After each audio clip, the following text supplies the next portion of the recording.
It is a historical irony that it was not the rural laborers but the urban workers who mounted the greatest coherent national agitation for the return of the land. Some of them were sons and grandsons of laborers, their wits sharpened by the political life of the towns, freed from the shadows of the squire. Some, the supporters of the land plan, were weavers and artisans of rural descent. Father and grandfather and all folk belonging to I worked on land, and it didn't kill them, and why should it kill me? Faced with hard times and unemployment in the brick wastes of the growing towns, the memories of lost rights rose up with a new bitterness of deprivation. We have strayed far from averages, and that was our intention, for we cannot make an average of well being. We have seen something of the other side of the world of Jane Austen's novels, and for those who lived on that side, the period felt catastrophic enough.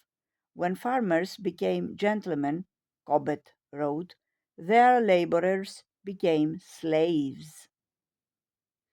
If it is possible to argue that there was gain at the end of the process, we must remember that the gain came to other people. In comparing a Suffolk laborer with his granddaughter in a cotton mill, we are comparing not two standards, but two ways of life.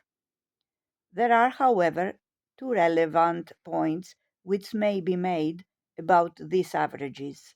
The first is that it is possible, given the same figures, to show both a relative decline and an absolute increase in poverty. Agriculture is an inelastic industry in its demand for labor.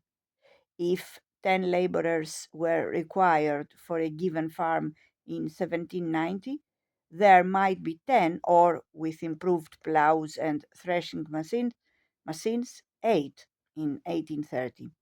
We might, we might show that the laborer or carter in regular employment increased his real wages over this period, while the increase in population in the village, casual labor and unemployed, led to an absolute increase in the number of the poor. And while this might be most evident in agriculture, the same hypothesis must be borne in mind when discussing the overall national picture. If, for the sake of argument, we take the hypothesis that 40% of the population, 10.5 millions, was living below a given poverty line in 1790, but only 30% of the population, 18.1 millions, in 1841, nevertheless, the absolute number of the poor will have increased from about 4 millions to well over 5 millions. More poverty will be felt, and moreover, there will in fact be more poor people. This is not juggling with figures.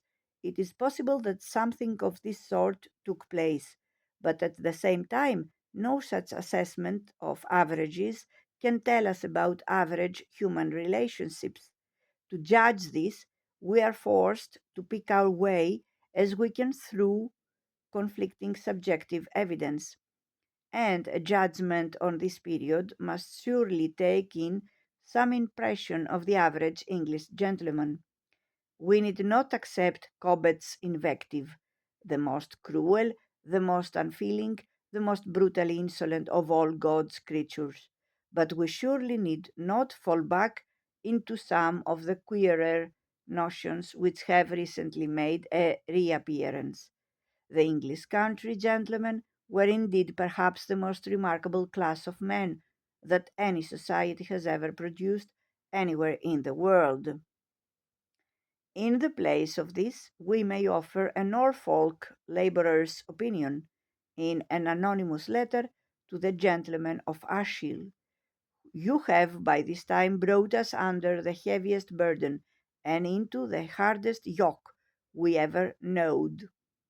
It is too hard for us to bear. You have oftentimes blinded us, saying that the fault was all in the placemen of Parliament, but they have nothing to do with the regulation of this parish.